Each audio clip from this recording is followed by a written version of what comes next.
జై శ్రీమన్నారాయణ. నేను మీ icon astrologer Gattupalli Suresh Babu. ఇప్పుడు జీవన శైలిలో మనం ఒకసారి గమనించినట్టయితే కనుక ఒక చిన్న విషయం ఏమిటంటే కనుక ఈరోజు మనం చూస్తూ ఉన్నాం, ఎంతోమంది చాలా వయసు వచ్చినప్పటికీ కూడా పెళ్ళిళ్ళు అవ్వకుండా చాలామంది ఉన్నారు. పోనీ అది ఒక పక్కన పెట్టేస్తే, పెళ్ళిళ్ళు చేసుకోకపోవడానికి గల కారణాలు పేరెంట్స్కి అతి ఆశ కావచ్చు, చేసుకునేటువంటి వారికి కూడా అతి ఆశ కావచ్చు. మరొకటి, పెళ్ళి అయిన తర్వాత వారి యొక్క ఆధీనంలో ఉండాలి, వారి యొక్క వాల్యూస్లో ఉండాలి అనే ఒక సంబంధంలో కావచ్చు.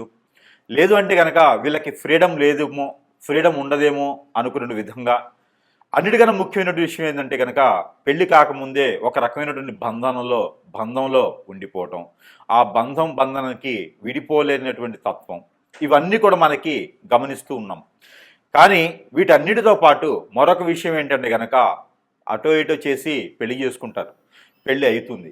ఈ పెళ్లి చేసుకోవడానికి కారణాలు పెద్దవారి యొక్క బలవంతం, లేదా పిల్లలు ఇష్టపడి లవ్ మ్యారేజెస్, లేకపోతే ఒక అభిప్రాయాలు ఇంకోరికి నచ్చి చేసుకునేటువంటి విధానం, ఇవి పెళ్లి చేసుకోవడం. ఇకపోతే పెళ్ళి అవుతుంది, అటు ఇటుగానో విడిపోతారు. బంధాలు ఎన్నో ఉన్నా విడిపోతూ ఉంటారు. లవ్ చేసుకుంటారు ఎన్నో సంవత్సరాలుగా, పెళ్లి చేసుకుంటారు, విడిపోతారు. లవ్ చేసుకుంటారు, పెళ్లి చేసుకోకపోయినా విడిపోతూ ఉంటారు. ఇలాగా చాలామంది ఒక్కొక్కరు వాడికి బానిసైపోతూ ఉంటారు. ఈ విడిపోయినటువంటి తత్వంలో చాలా రకాల కారణాలు ఉంటాయి. కులము, మతము, ఆస్తులు, అంతస్తులు, మనస్సు, వేరేక పరిచయాలు, అభిప్రాయాల భేదాలు, ఆదాయం, డబ్బులు, పేరెంట్స్ విషయాలు, వాల్యూస్, ఇవన్నీ కూడా మనం చాలా రకాలుగా తీసుకోవచ్చు. దీంట్లో ముఖ్యంగా అటు ఇటు చేసి పెళ్లికి ముందున్నటువంటి బంధాలన్నీ కూడా విడదీసుకోను కొంతమంది పెళ్లి వరకే వస్తారు. ఎందుకు ఇలా చెప్తున్నాను అనుకుంటారా? ముందు ముఖ్యంగా మనకు తెలియాలి కదా, అసలు ఏం నడుస్తుంది సమాజంలో, మనం ఎక్కడున్నాం, అసలు మనం ఎక్కడున్నాం, ఏం చేస్తున్నాం, వాల్యూస్ ఏంటి, సనాతన ధర్మం ఏంటి, అసలు ఈరోజు నడుస్తున్నటువంటి బంధాలేంటి, బంధవ్యాలేంటి, వాల్యూస్ ఏంటి, అసలు మనం ఎక్కడున్నాము అనేది ఒకసారి మనం చూడాలి. భారతదేశానికి ఒక చరిత్ర ఉంది. ఆ చరిత్రలో కుటుంబ వ్యవహారాలకి, ఆచారాలకి, ఒక రకమైనటువంటి వ్యవస్థకి వాల్యూస్ ఉన్నాయి. అటు 7 తరాలు, ఇటు 3 తరాలు అంటారు. అవన్నీ కూడా ఎక్కడికి వెళ్తున్నాం మనం? అవన్నీ ఏమవుతుంది? ఒకప్పుడు మనకి పెళ్ళిళ్ళు స్వర్గలోకంలో నిర్ణయిస్తారు అంటారు. మరి అలాంటి పెళ్ళిళ్ళు మరి ఈరోజు ఏమవుతున్నాయి? పెళ్ళికి ఎంత విలువ ఉంటుంది? సరిపోని పెళ్ళి అటు ఇటు కలిసి ఈరోజు ఉన్నటువంటి జనావళి శ్రమస్సుకి ఒక 30% పెళ్లి చేసుకుంటూ ఉన్నారు నెమ్మదిగా. ఈ పెళ్లి చేసుకున్న వారు ఎంతవరకు నిలబడుతున్నాయి సంబంధాలు? పెళ్ళి అయ్యి పిల్లలు పుట్టిన తర్వాత విడిపోయారు కొంతమంది, పెళ్ళి అయ్యి కూడా ఎమ్మటే విడిపోయారు కొంతమంది. వెలిగేషన్స్, పొరుగు, ప్రఖ్యాత, హోదా, డబ్బు అన్నీ పోవటం, ఎన్నో రకాల సమస్యలు ఈరోజు మనం ఎదుర్కొంటున్నాము. ఒక బంధం అనేది ఏర్పడిన తర్వాత దేవుడు నిర్ణయించినటువంటి బంధానికి భార్యాభర్తల బంధం, అలాంటి భార్యాభర్తల బంధాన్ని ఈరోజు మనము హేళన చేయటం, ఈరోజు మనము ఆ భార్యాభర్తల బంధాన్ని ఎక్కడికో తీసుకెళ్ళటం లాంటివి జరుగుతూ ఉన్నాయి. అలాంటి భార్యాభర్తల బంధం విలువ లేకుండా, మరీ గుప్తంగా లేకుండా, విచ్చలవిడితనంతో వ్యవహార పూరితమైనటువంటి విషయాలతోని వెలుగు తీస్తూ విడాకులు తీసుకోవడం, విడిపోవడం ఈ రోజుల్లో చాలా పెద్ద ప్రాషన్ అయిపోయింది. భర్త ఏదైనా ఒక మాట అంటే ముందు భార్య తరపునటువంటి పేరెంట్స్ ఒప్పుకోవట్లేదు. మా అమ్మాయికి ఏం తక్కువ, నీకుతో పాటు సంపాదిస్తుంది, ఆమెను ఎందుకు అనాలి, ఆవిడకో ఫ్రీడమ్ కావాలి. భార్య ఏమనంటే భర్త తరపునటువంటి తల్లిదండ్రులు ఒప్పుకోవట్లేదు. నా కొడుకు ఏం తక్కువ అండి, అమ్మాయితో పాటు సంపాదిస్తున్నాడు, పిల్లల్ని చూసుకునే అవసరం లేదు, మళ్ళీ కోటీసులు ఇచ్చే సంబంధం వస్తుంది. ఇలాంటి వ్యవహారాలతో తల్లిదండ్రులు కూడా ఆలోచించకుండా వారికి చెప్పకుండా ఉన్నటువంటి పరిస్థితి ఏర్పడుతూ ఉన్నాయి. ఇలాంటి విలువ లేనటువంటి సంబంధాల మధ్యన మరి ఈరోజు ఉన్నటువంటి జీవనశైలి ఎలా ఉంది అంటే కనుక, అసలు భార్యాభర్తల బంధం ఎందుకు విడిపోతున్నారు? ఈ రోజుల్లో ప్రత్యేకంగా ఎందుకు విడిపోవాల్సి వస్తుంది? అసలు కారణాలు ఏంటి? అసలు ప్రభుత్వాలు ఏం చేస్తున్నాయి? మన రాజ్యాంగం ఏం చెప్తుంది? అసలు ఈ జీవోలన్నీ ఏంటి? ఎందుకు తీసుకొస్తున్నారు? ఎవరి కోసం ఈ ఫ్రీడమ్స్? ఒకప్పుడు భార్యాభర్తల బంధం బాగలేదా అండి? మన వ్యవహార పూరికలు బాగాలేవా అండి? వారి జీవితకాలం బతకలేదా అండి? మరి ఈ రోజులు ఎందుకు ఎందుకు ఇలా జరుగుతుంది? అసలు ఏం జరుగుతుంది? ఎందుకు విడిపోతారు? జాతకంలో ఏమైనా తప్పులుంటే విడిపోతుంటారా? అలానే వీరి యొక్క నక్షత్ర ప్రకారంగా కంఫర్టబిలిటీ లేకపోతే విడిపోతూ ఉంటారా? వీరికి కంఫర్టబిలిటీ సెట్ అవ్వకపోతే విడిపోతారా? లేదా వేరే సంబంధాలు ఏమైనా ఉంటే విడిపోతారా? అసలు ఏ గ్రహము ఏ స్థానంలో ఉంటే ఇలాంటివి జరుగుతూ ఉంటాయి? ఒక్కసారి మనం ఆస్ట్రాలజీ పరంగా కొంత గుప్తంగా విషయాన్ని తెలుసుకునే ప్రయత్నం అయితే మనం చేద్దాము. దాంట్లో ముఖ్యంగా ఈ యొక్క ద్వాదశ రాసుల వారు పెళ్లి చేసుకున్న తర్వాత ఎందుకు విడిపోతారు? అసలు విడిపోయేటువంటి సందర్భం ఏమొస్తుంది?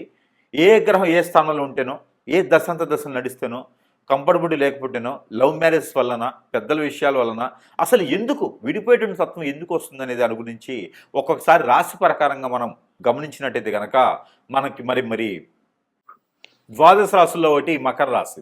ఈ మకర రాశి వారికి అసలు భార్యాభర్తల మధ్యన బంధం ఎప్పుడవుతుంది? అసలు ఎందుకు విడిపోతారు? ఎలాంటి కారణాల వల్ల విడిపోతారో ఒకసారి గమనించినట్టయితే కనుక ఇక మకర రాశి వారి పెళ్ళి అయితే కనుక మినిమం 25 సంవత్సరాల తర్వాతనే పెళ్లి చేసుకుంటారు.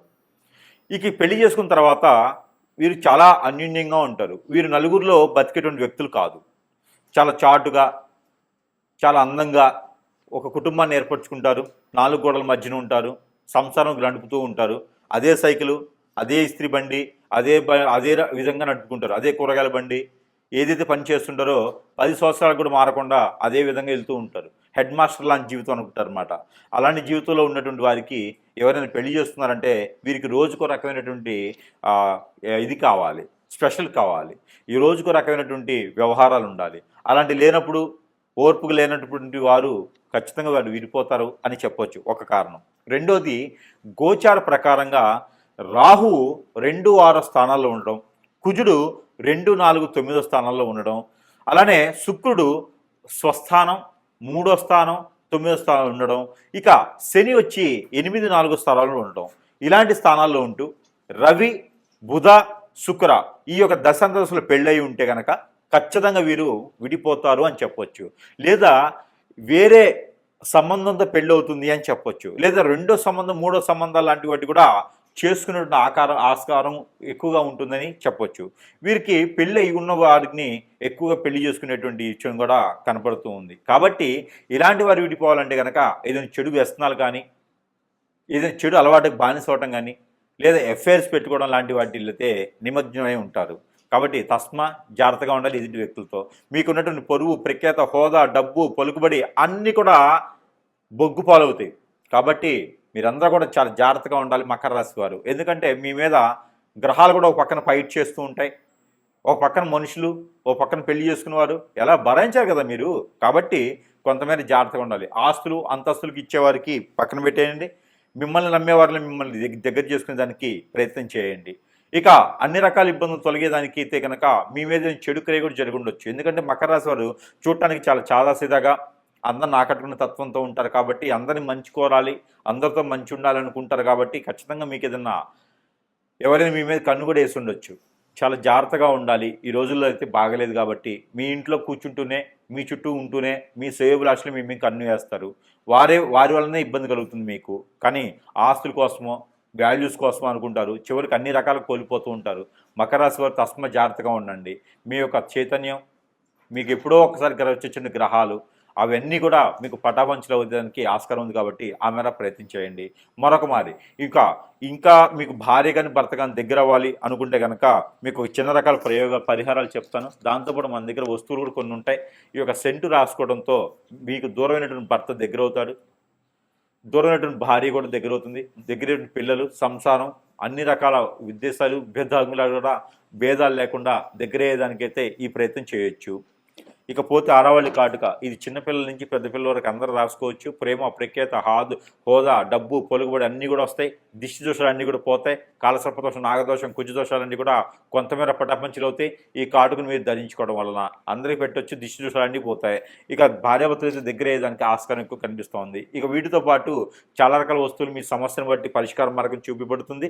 చాలా రకాల వస్తువులు కూడా మీ యొక్క సరసమైనటువంటి ధరలను మీ చెంతకి చేర్చేటువంటి సదవకాశాలు మన దగ్గర ఉన్నాయి.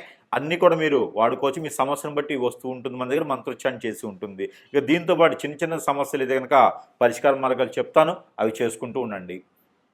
ఇలానే కనుక విడిపోయినట్లయితే కనుక మీకు ఒక చిన్న పరిహారం కూడా చెప్తాను, ఆ పరిహారం చేయండి. కొంతమేర ఇదంతా కూడా గుడ్డిలో మెల్ల అనుకోవచ్చు. అంటే పూర్తిగా కళ్ళు లేని వాళ్ళకి కొంచెం మసలబారిన కళ్ళు ఉండి కళ్ళు పెట్టుకుంటే ఎలా ఉంటుందో అలాగ పరిహారాలు. ఇంకా పూర్తి దోషాలు పోవాలంటే మాత్రం ఖచ్చితంగా గురువుని కలవాల్సిందే. సమీప దూరంలో గురువుని ధరిస్తే మీకున్న పరిష్కార మార్గం అయితే చూపించబడుతుంది.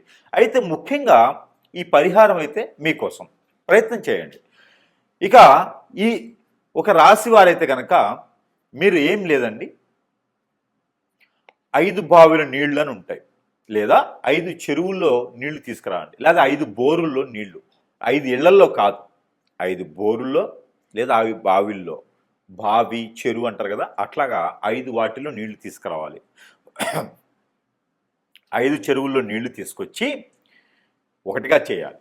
ఒక దాంట్లో కలుపుకోవాలి. కలిపినటువంటి దాంట్లో కుంకుమ పువ్వు, పన్నీరు, జాజికాయ, జాపత్రి, అనాస పువ్వు, దాల్చిన చెక్క, మిరియాలు, అలానే ఇంగువ, ఇవన్నీ కూడా కలగలిపి ఒక్క తమలపాకులు 2 ఇవి కూడా వేసి మిక్సీ కొట్టాలి. మిక్సీకి వేసి దాన్ని అంతని కూడా పేస్ట్ చేయాలి. ఈ పేస్ట్ చేసింది ఈ పాలలో కలపాలి. తగినంత తేనె కలపాలి. కలిపినటువంటి మిశ్రమాన్ని ఎక్కడైనా సరే దానిమ్మ చెట్టు లేదా సీతాఫల చెట్టు లేదా వేప చెట్టు, రావి చెట్టు, ఈ 2 కలగలిపి ఉన్నటువంటి సమయం, అక్కడ స్థలం, వాటిలో గురువారం రోజున, శుక్రవారం రోజున సాయం సంధి వేళలో అభిషేకం చేసి మట్టి ప్రమిదిలో, అభిషేకం అంటే ఆ చెట్టు పాదిలో పోయటం, 3 సార్లు తిరుగుతూ పోయాలి. అలానే ఒక పసుపు కలర్ దారం కానీ, 7 పోగులు వేసినటువంటి వైట్ కలర్కి పసుపు రాసినటువంటి దారం కానీ ఆ చెట్టుకు కట్టాలి. 7 పోగులు 7 సార్లు తిరిగి చుట్టూ కట్టాలి. అది వేసి కనుక అక్కడ చెట్టు కింద మట్టి ప్రమిదిలో 2 ఒత్తులేసి ఆవు నెయ్యితో లేదా కోకోనట్ ఆయిల్తో దీపారాధన చేయాలి. లేదా నిమ్మకాయ తొడిమి ఉంటుంది కదా, అది నిమ్మకాయ తొక్క, అదే వెనక తిప్పేసి కోకోనట్ ఆయిల్ వేసి దీపారాధన చేయాలి. ఇలాగా 3 మాసాలు 3 సార్లు చేస్తే వారంతో సంబంధం, నక్షత్రంతో తిథితో సంబంధం లేదు. గురువారం లేదా శుక్రవారం చేయండి. మాసానికి ఒకసారి చేయండి. పౌర్ణమి ముందు వచ్చేటువంటి శుక్రవారం, గురువారం చేస్తే చాలా మంచిది. ఇలాగా 3 మాసాలు 3 సార్లు చేయాలి. స్త్రీ పురుషులు ఇరువురు కూడా చేయొచ్చు. ఇది ఎందుకోసం పరిహారం మీకు చేసి ఆ ప్రమిది కింద మీ సమస్య భార్యాభర్తల మధ్యన ఏముందో, ఎందుకు గొడవలు అవుతున్నాయి, ఏదైనా అఫైర్స్ ఉన్నాయా, ఏదైనా సమస్య ఉందా, ఆర్థిక సమస్య, ఆరోగ్య సమస్య, లేకపోతే మాట వినట్లేదా, ఇవన్నీ కూడా సమస్యని ఒక వైట్ పేపర్ మీద కాటుకతో, కాజల్తో అయినా రాయండి. మీ భాషలో మీరు రాయండి. రాసి 4 మడతలు వేసి మీకు ఆ ప్రమిది కింద పెట్టండి. ఆ ప్రమిది కింద పెట్టేటప్పుడు మోదుగాకు అని ఉంటుంది, ఆ మోదుగాకు వేయండి. మోదుగాకు పైన పేపర్ పెట్టండి. ఈ పేపర్ పైన ప్రతిమ పెట్టి దాంట్లో దీపారాధన చేయండి. ఇలా 3 వారాలు 3 మాసాలు చేయండి. దీని ద్వారా విడిపోయినటువంటి వారు కలుసుకునే దానికి చాలా అవకాశం ఉంటుంది. కాబట్టి ఈ ప్రయత్నం మీకోసం. ఈ పరిహారం అయితే ఖచ్చితంగా మీకోసమే. ఈ రాశి వారైతే కనుక ఒక జాజికాయ తీసుకోండి, తెల్ల జిల్లేడు ఏరు చిన్నది, నల్ల ఉమ్మెత్త ఏరు చిన్నది, ఈ 3 తీసుకోవాలి. ఈ 3 తీసుకొని భోజపత్రం అని ఉంటుంది, మనకి పూజా సామాగ్రిలో దొరుకుతుంది. భోజపత్రం అంటారు. చెక్కతో చేసినటువంటి ప్యూర్ పేపర్ అంటారు అనమాట. పేపర్ అంటే మిషన్లో వేసి రంగరించి పేపర్లో వస్తుంది కదా, అది భోజపత్రం అంటారు. మనకి చూస్తే తెలుస్తూ ఉంటుంది భోజపత్రం అంటే ఏంటనేది. అయితే ఆ భోజపత్రం పైన మీ పేరు, ఎవరైతే విడిపోయారో వారి పేరు రాయండి. రాసి మధ్యలో స్వస్తిక్ వేయండి. ఆ పేరుకి పేరుకి మధ్యన స్వస్తిక్ వేయండి. స్వస్తిక్ వేసి చుట్టూతా కూడా ఇంటూస్ గీయండి. ఇంటూ అష్టదిబ్బందన అన్నట్టుగా 8 ఇంటూ గిలియాలి. 8 రకాల ఇంటూలు రౌండ్ వైర్గా గీస్తూ ఉండాలి దానిపైన. అది రెడ్ ఇంక్ పెన్ అయినా, బ్లూ ఇంక్ పెన్ అయినా, బ్లాక్ ఇంక్ పెన్ అయినా రాయొచ్చు. ఆ భోజపత్రం మీద రాసి జాజికాయ, పసుపు కొమ్ములు 2 పోకలు ఒక్కలు, జాజికాయ ఒకటి, దానితో పాటు మీరు ఒక ఎల్లో కలర్ వస్త్రం తీసుకొని దాంట్లో ఒక 3 దోసెట్లు బియ్యం, ఇలా 3 గుప్పెట్లు బియ్యం, దాంట్లో పసుపు, కుంకుమ, గంధం, ముగ్గు, ₹1 కాయిన్, దాంతోపాటు నేను చెప్పినటువంటి పసుపు కొమ్ములు, జాజికాయ ఒక్కలు ఇవన్నీ కూడా వేసి ముడుపు కట్టేయండి. ఎర్రదారంతో ముడుపు కట్టండి. ముడుపు కట్టి మీ దేవుని మందిరంలో పెట్టండి. రాసిన రోజున ఇది గురువారం, శుక్రవారం రాయాలి. భార్యాభర్తలు కలవటానికి, ఇది విడిపోయి ఉంటే కలవటానికి. గురువారం, శుక్రవారం రోజున ఈ పరిహారం చేసుకోండి.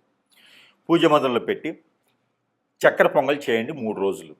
చక్కెర పొంగల్ చేసి నైవేద్యం పెట్టండి. నైవేద్యం పెట్టేసి ఆ ముడుపుని 3 రోజుల తర్వాత తీసుకొని వెళ్ళి ఎక్కడైనా పారేడు నీటిలో వేయండి. వేస్తే అంతటితో మీకు విడిపోయినటువంటి భర్త కావచ్చు, భార్య కావచ్చు, ఎలాంటి పరిస్థితులు విడిపోయినా మళ్ళీ తిరిగి వచ్చేదానికైతే ఖచ్చితంగా అవకాశం దొరుకుతుంది మీకు. ఈ ప్రయత్నం చేసి చూడండి. జై శ్రీమన్నారాయణ. ఈ పరిహారం అయితే మీకోసం. ఈ రాశి వారు కనుక ఈ పరిహారం చేసుకున్నట్టయితే కనుక ఖచ్చితంగా విడిపోయినటువంటి భార్యాభర్తలు ఒకటేలా ఉంటుంది. పెళ్లి కానురగైతే పెళ్లి అయ్యేలా కూడా ఉంటుంది. అలానే ఈ పరిహారం చేసుకోండి. అదృష్టవంతులు అయ్యేదానికి ఆస్కారం ఉంటుంది. మీకున్నటువంటి కుజదోషం, కాలసర్పదోషం, నాగదోషం అన్నీ కూడా కొంచెం మేర ఉపశమనం దొరికేదానికి అవకాశం కనిపిస్తుంది. కాబట్టి ఈ ప్రయత్నం చేయండి. మీకు వైట్ కలర్ దారం తీసుకోండి. తీసుకొని మీరు ఎంతైతే హైట్ ఉంటారో అంత హైట్, బొటనవేలు దగ్గర నుంచి తల వరకు, బొటనవేలు దగ్గర నుంచి తల వరకు, బొటనవేలు దగ్గర నుంచి తల వరకు, బొటనవేలు దగ్గర నుంచి తల వరకు మీరు 7 టైమ్స్ లేదా 11 టైమ్స్ పోగులు వేయండి. పోగులు వేయండి. జంజం పోగులు వేస్తాం కదా అట్లాగా. ఈ పోగులు వేసినటువంటి దారాన్ని తీసుకొని దానికి పసుపు రాయండి. అన్నీ కలిపేసి ఈ 11 దానికి పసుపు రాయండి. ఈ పసుపు రాసినటువంటి దారానికి 2 పేటలు వేయండి. ఇట్లా చేస్తే 2 పేటలు అవుతాయి. ఈ 2 పేటలు వేయండి. 2 పేటలు వేసినటువంటి దారానికి రాగిలో కానీ, పంచలోకాలు కానీ, సిల్వర్లో కానీ 2 పాములు, జంట పాములు ఉంటాయి కదా ఇలాగా పరిగిప్పి, ఈ జంట పాములు ఉన్నటువంటి ప్రతిమ అంటే రూపు ఒకటి తీసుకోండి. ఈ రూపు తీసుకొని ఈ కొలిసినటువంటి దారాన్ని దానికి కట్టేసేయండి. దానికి అడ్డంగా కట్టేసేయాలి. బంధన అన్నట్టుగా, బంధన అంటే ఇలా కట్టాం, అడ్డంగా కడతాం బంధన అంటే. ఈ బంధన అనేది దానికి కట్టేసేయండి. ఈ కట్టినటువంటి దాన్ని మీ తల దగ్గర పెట్టుకొని ఒక 3 రోజులు నిద్ర చేయండి. అలాంటి సమయంలో కలవద్దు. అలాంటి సమయంలో విడిగా పడుకోవాలి. నేల పడక చేయాలి. చాప మీద పడుకుంటే మంచిది. మంచం మీద పడుకోవద్దు. ఈ 3 రోజులు కూడా మీ పక్కలో పెట్టుకొని పడుకోండి. తెల్లవారు లేచిన తర్వాత తల దగ్గర నుంచి కాలు వరకు, 7 టైమ్స్ తీసుకోండి. 3 రోజుల తర్వాత ఇది ఆదివారం రోజు, మంగళవారం రోజు మొదలుపెట్టండి. ఈ 3 రోజులు సాయం సంధ్య వేళ మొదలుపెట్టండి. ఈ 3 రోజులు నాన్ వెజ్ భుజించకండి. వెజ్లో కూడా ఆలు, గోంగూర, వంకాయ, పొట్లకాయ తినకండి. ఆలు, గోంగూర, వంకాయ, పొట్లకాయ ఇవి తినకండి. నాన్ వెజ్లో ఫిష్ కానీ, మటన్, చికెన్ ఏమి తినొద్దు. మామూలు శాకాహారిగా ఉండండి. పాలు కూడా తాకండి. ఎగ్స్ కూడా తినకండి. ఈ 3 రోజులు దీప నైవేద్యాలు పెట్టండి స్వామివారి దగ్గర. ఏ ఆలయానికి వెళ్ళే అవసరం లేదు. మామూలుగా అయితే వెళ్ళండి. ఇక ఈ ప్రతిమ తీసుకెళ్ళి ఎక్కడైనా మీకు పారెడు నీరు ఉంటే అక్కడ ఒక కొబ్బరికాయ తీసుకొని వెళ్ళండి. ఆ కొబ్బరికాయ కొట్టేసి అక్కడే మీకు చెరువు దగ్గరగా కొబ్బరికాయ కొట్టేసి ఆ నీళ్లు తీసేసి ఆ 2 చిప్పల మధ్యలో ఈ పడగ ఏదైతే ఉందో రాగిది కానీ పంచలోకాలు కానీ సిల్వర్ కానీ తీసుకున్నటువంటి పడగ కట్టినటువంటి బంధనం కట్టేసి మీ దగ్గర పెట్టుకుని పడుకుంటారు కదా, ఆ పడగ తీసుకొని కట్టేసేయండి. కట్టేస్తారు కదా, ఆ కొబ్బరి చిప్ప లోపల పెట్టేసేయండి. పెట్టేసి దానికి నల్లని దారం లేదా ఎర్రని దారం కట్టేసి దాన్ని మళ్ళీ ఫిల్ చేసేసేయండి. 2 అతికిచ్చేసి దాని లోపల ఈ నాగపడిగిలిది పెట్టేసి కట్టేసేయండి. ఆ కట్టినటువంటి కొబ్బరికాయ పారేడు నీటిలో కానీ నిలువున్నట్టు కుంటలు వాటి ఉంటాయి కదా, వాటిలో కానీ వేసేసేయండి. వేసేసి వేయటం ద్వారా మీకున్నటువంటి దిష్టి దోషాలే కాదు, కాలసర్పదోషం నాగదోషమే కాదు, భార్యాభర్తలు విడిపోవడానికి ఎలాంటి సకల దోషాలు ఉన్నా కూడా ఇలా చిటికలో పశాపంచలు అవుతాయి. ఈ ప్రయత్నం చేస్తే మీ భర్త మీ దగ్గరికి వస్తారు, మీ భార్య మీ దగ్గరికి వస్తుంది. ఈ రెమెడీకి మాత్రం గురువుగారికి ఎంత ఇచ్చినా తక్కువే. కాబట్టి ఈ పరిహారం చేసుకొని మళ్ళీ విడిపోయినటువంటి భార్యాభర్తలు కలుసుకోవాలనిగా మనస్ఫూర్తిగా కోరుకుంటూ ఉన్నాను. చిన్న జీవితం బొగ్గుపాలు చేసుకోకండి. భార్యాభర్తలు ఎల్లకాలం కలుసుకునేలాగా ప్రయత్నం చేయండి. ఈ పరిహారం చేసుకొని అదృష్టవంతులు అవ్వండి. జై శ్రీమన్నారాయణ. ఈ పరిహారం ఈ రాశి వారు చేసుకున్నట్టయితే కనుక ఖచ్చితంగా మీకు విడిపోయినటువంటి భార్య మళ్ళీ రావాలని మనస్ఫూర్తిగా ఉందా, ఈ పరిహారం చేయండి. విడిపోయినటువంటి భర్త అతనే కావాలని మీకు అనిపిస్తే కనుక ఖచ్చితంగా ఈ పరిహారం చేయండి, వచ్చేస్తాడు. ఏమిటంటే ఒక రాగి పాత్ర తీసుకోండి, చెమ్ము, గ్లాసు, పాత్ర ఏదైనా తీసుకోండి. తీసుకొని దానిపైన మూత ఉంటుంది కదా, ఆ మూత కింద పెట్టండి. సింహద్వారానికి లోపల నుంచి బయటికి వస్తూ ఉంటే రైట్ సైడ్లో ఉండాలి. బయట నుంచి లోపలికి వెళ్తుంటే లెఫ్ట్ సైడ్లో ఉండాలి. గడప పక్కన ముందు అంటే లోపల మనం బయటికి వెళ్ళే దారిలో గడప పక్కన లోపల నుంచి బయటకు వస్తుంటే రైట్ సైడ్. కింద ప్లేట్ పెట్టి దానిపైన భోజపత్రం లేదా మోదుగాకు అంటారు కదా, మోదుగాకు వేయండి. మోదుగాకు పైన మూత పెట్టేసేయండి. చిన్న ఇట్లా పెట్టేసేయండి మూత ఎలికల. దాంట్లో పాత్ర, గ్లాసు, చెమ్ము ఏదో ఒకటి పెట్టేసి దాని లోపల నీళ్లు వేయండి. నీళ్లు వేసి దాంట్లో మందార పువ్వు ఒకటి, రోజ్ పువ్వు ఒకటి వేయండి. ప్రతిరోజు నీళ్లు మార్చండి, పువ్వులు మార్చండి. దాంట్లో ఒక జాజికాయ వేయండి. మిరియాలు ఒక 4 వేయండి. తెల్ల ఆవాలు ఒక 4 వేయండి. మెంతులు ఒక 4 వేయండి. ఇవి వేసిన నీళ్ళు అక్కడ పెట్టేయండి. ప్రతిరోజు కూడా ఉదయించే సూర్యునికి నీళ్లు ఆర్జనివ్వండి. ఇది వేరు, ఇది వేరు, 2 చేయండి. ఈ 2 చేస్తూ నాగపడిగలు కానీ, మానసదేవి అమ్మవారు కానీ, సుబ్రహ్మణ్యేశ్వర స్వామివారు కానీ, పుట్ట దగ్గర కానీ, కుమారస్వామి, అయ్యప్పవారి స్వామి, ఇక్కడ ఈ ఆలయాల్లో మాత్రమే మీరు చలిబిడి అంటే అందరికీ తెలుసా? తెలియకపోతే బియ్యం పిండి, బెల్లం కలిపినటువంటి బియ్యం పిండిలో సజ్జలు ముందు రోజు నానబెట్టి, 1-2 గుప్పెళ్ళు సజ్జలు నానబెట్టి అవి ఒక వస్త్రంలో, కాటన్ వస్త్రంలో కడితే చిన్న చిన్న మొలకలు వస్తాయి. తెల్లవారిన తర్వాత 4 గంటలు నానిన తర్వాత కడితే మొలకలు వస్తాయి.